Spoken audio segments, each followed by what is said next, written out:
Welcome, folks, to this edition of the 700 Club. Federal spending has gotten out of control. The budget of the United States government this year will be an alarming $3 trillion. The deficit might hit as much as $1 trillion. The estimates are somewhere in the neighborhood of $800 billion.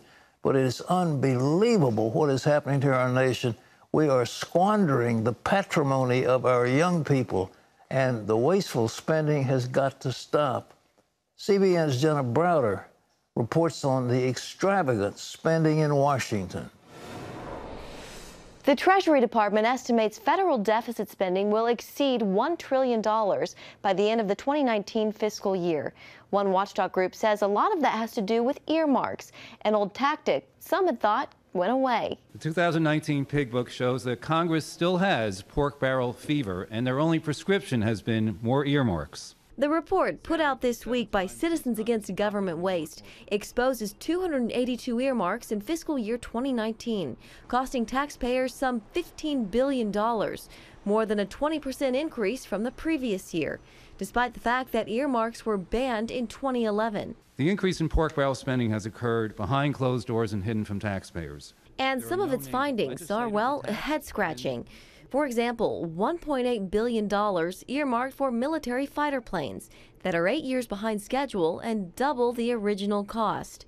Another $65 million for the Pacific Coastal Salmon Recovery Fund, $13.8 million for the Wild Horse and Burrow Management, $12 million for the Aquatic Plant Control Program, and $9 million earmarked for a fruit fly quarantine program. There was a study last year spending $2 million to discover if the person in front of you in the cafeteria sneezes on the food, are you more or less likely to eat that food? Senator Rand Paul's pennies plan to balance the budget in 5 years and cut spending by $11 trillion was defeated. The bottom line is, if you have $100 and next year I give you 95, you're going to be better with your spending. You'll cut out the fluff, you'll cut out the waste. I fear that it might take another financial crisis before Congress acts. But then it might be too late. The Heritage Foundation's Stephen Moore says D.C. is in the middle of a bipartisan spending spree. We've seen a rocketing of our debt, especially in the last 10 years. Citizens Against Government Waste attributes the recent increase in pork barrel spending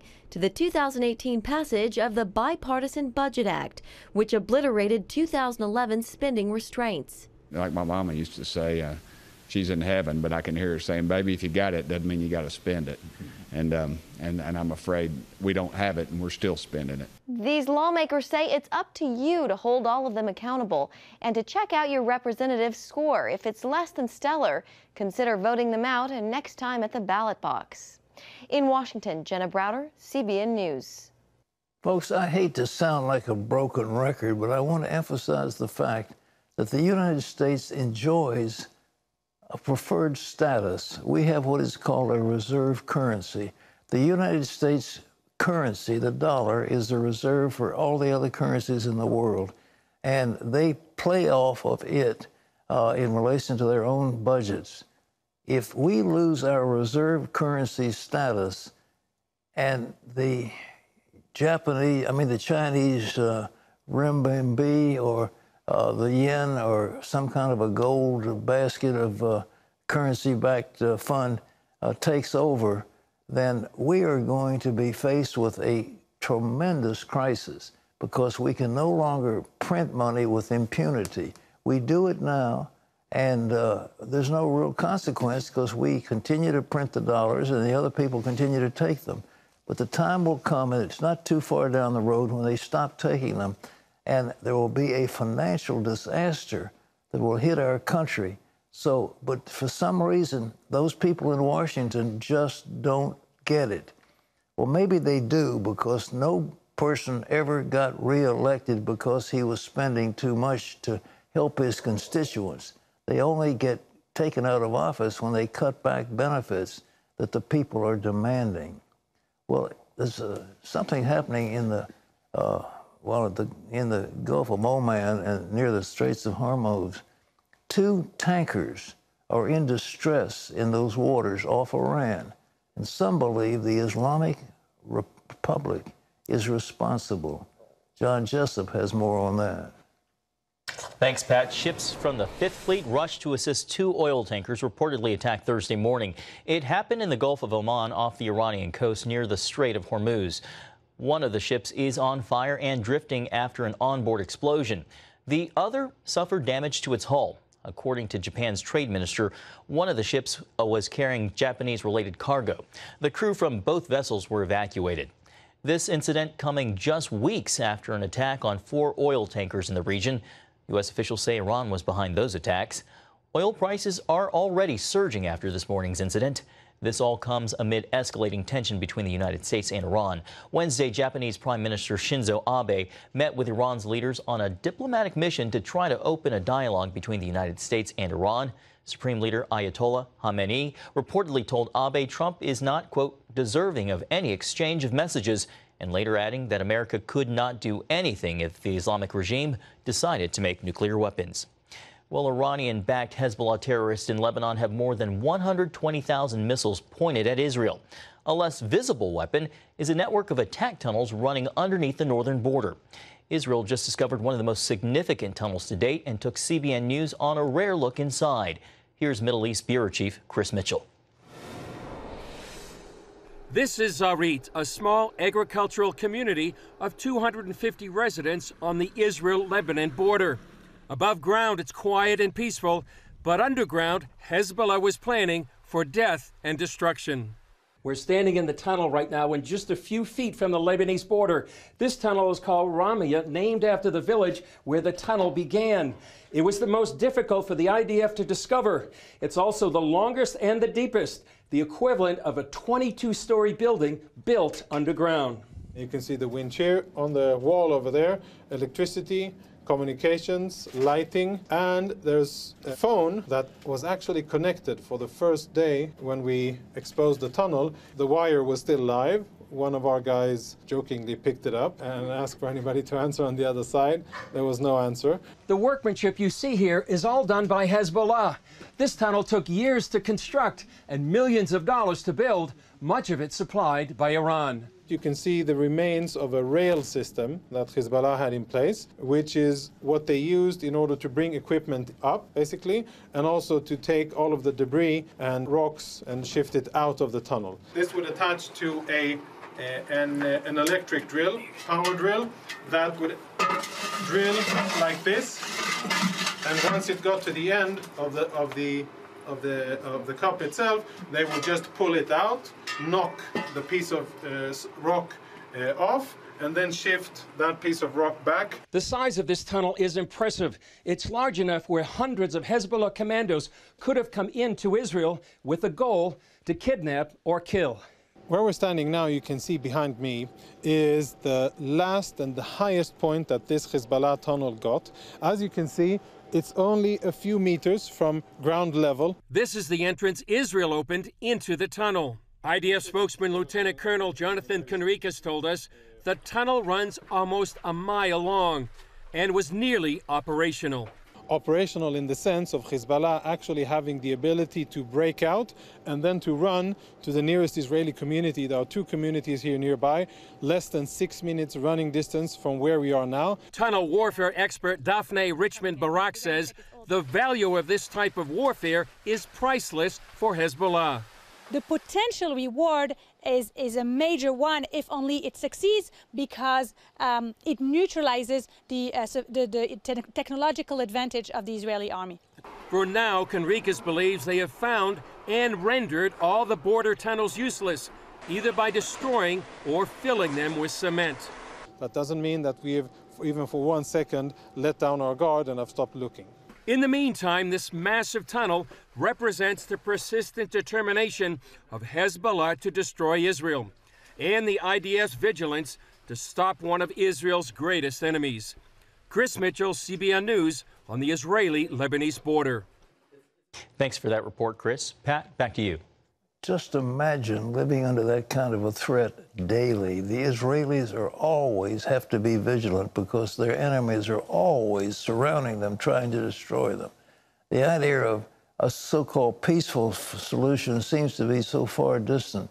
The idea of a 2-state solution is sort of a chimera because the well, the people on the East Bank, the so-called occupied territory, they have no intention of living at peace with Israel. And sooner or later, we have to come to the conclusion that there has to be one state called Israel, and it has to be able to defend its borders. It has to do that. And this ongoing threat indicates that Iran not only wants to destroy Israel, but they are building nuclear weapons. And a nuclear-armed Iran will be a state that the world cannot tolerate. And there's going to have to be active military engagement with these people to permit them, prohibit them from having a nuclear bomb. If they get the bomb, they have the delivery mechanism they've already worked on, and that kind of threat always is existing against the president. And as I've said many times before, our president needs to have his mind free to lead our nation against threats like Iran, like Korea, like the Soviets, like China, and like others. We have constant attacks against our nation. And if our president is diverted constantly by threats, by subpoenas, by judicial probes, by legal action against members of his cabinet, it's just insane to think that anybody is helping America by taking down the President of the United States. But the Democrats are certainly after him for the, well, he did an interview with George Stephanopoulos, who used to be one of Clinton's important aides, who's now working for ABC. And here's what happened. John? Right, Pat. Democrats are pouncing on President Trump for saying he'd consider looking at opposition research on his Democratic rivals from a foreign power and not necessarily tell the FBI. House Judiciary Committee Chairman Jerry Nadler called the comments shocking. The president making the remarks in an Oval Office interview Wednesday with ABC's George Stephanopoulos. Your campaign this time around, if foreigners, if Russia, if China, if someone else offers you information on an opponent, should they accept it or should they call the FBI? I think maybe you do both. I think you might want to listen. There's nothing wrong with listening. Do you want that kind of interference in our elections? It's not an interference. They have information. I think I'd take it. If I thought there was something wrong, I'd go maybe to the FBI if I thought there was something wrong. FBI Director Christopher Wray has said Trump campaign officials should have notified the Bureau in 2016 after a Russian attorney offered them information on Hillary Clinton. Well, Mark Levin's book, On Freedom of the Press, has climbed to #1 on the New York Times bestseller list for nonfiction books. In a recent interview with CBN's David Brody, the conservative commentator and radio host said the mass media today is destroying freedom of the press. The book takes a deeper look at the colorful history of journalism and how it evolved to where it is today. Well, President Trump is considering sending at least 1,000 U.S. troops from Germany to Poland. The plan announced after Mr. Trump met with his Polish counterpart in the Oval Office Wednesday. Afterwards, they watched a flyby of F-35 fighter jets looping near the Washington Monument. Poland wants to buy 32 of those planes from the United States. Hong Kong's legislature is delaying debate on a controversial extradition law due to violent protests rocking the territory. Police fired tear gas and high-pressured water hoses against protesters outside its government headquarters. They oppose a bill that would allow Hong Kong to extradite people to mainland China to face charges. The bill has been widely criticized by human rights and business groups that say defendants in the Chinese judicial system, Pat, won't have the same rights as they have in Hong Kong. Well, folks, I've said yesterday, I'll say it again. China is trying to propose what they call a two-state solution with Taiwan. And they say, look, this is really part of China, but there'll be two states. We'll have one state with one type of government. We'll have another state with the other. And the big bear in China won't be interfering with little Taiwan. Well, here's a demonstration of what the big bear in China can and will do. Hong Kong is a delightful place. It is as free, and it has, all wonderful shopping and restaurants and all that kind of stuff, beautiful hotels. And yet, if it comes under the sway of communist China, there will be repression, there will be a lack of freedom of the press. The elections will be nullified. It will be a mess. And mainland China shouldn't do that. This is an open door, especially for currency and other business transactions, to take place through Hong Kong and without the Chinese fingers being evident in all of it. To suppress Hong Kong would be a tragic mistake for China right now. John? Well, Pat, Chinese Christians increasingly suffer intense persecution. Their dedication made a strong impression on an American Christian who recently visited the country. Hawaiian pastor Wayne Cordero learned the sobering reason why they memorize large amounts of God's Word. I said, "Where did you memorize so many chapters?" She said, "In prison." I said, "You have much time in prison." So I said, "But don't they confiscate the Bible?" She said, "Oh yes, that's why you memorize it as fast as you can. Because even though they can take the paper away, they can't take what's hidden in your heart." Cordero says he's praying for the American church, Pat, to have the same kind of devotion. Well, some of the devotion of the persecuted church have been astounding. I tell you, we've worked over in China for many years, and there has been relative freedom for Christians to worship. I have preached at a three-self church, and the response is just marvelous. And suddenly there seems to be a crackdown by Prime Minister Xi on Christianity. When I met with Zhu Rongji when he was Prime Minister, I said, look, Christians are going to bring a blessing to your country. They are loyal citizens. They're not trying to revolt against you. They're hardworking, they're intelligent, and they will bring a blessing. And he shared that with the Politburo, and that was the prevailing view. Now, there's a switch of policy and what looks like a serious crackdown on Christianity in China.